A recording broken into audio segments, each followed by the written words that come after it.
निलंग्यामध्ये लोकांना बदल हवा आहे. निलंग्यामध्ये लोकांना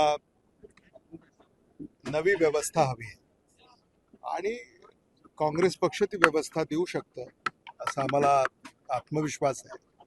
15 वर्ष भारतीय जनता पक्षाने इथला कारभार पाहिला आणि त्या कारभारावर अनेक प्रश्नचिन्ह उपस्थित होत आहेत. हे आम्ही लोकांपुढे घेऊन जाणार आहोत आणि मला विश्वास आहे की निलंग्यातला सामान्य मतदार हा यावेळेला काँग्रेस पक्षाला दणदणीत विजय मिळवून देईल.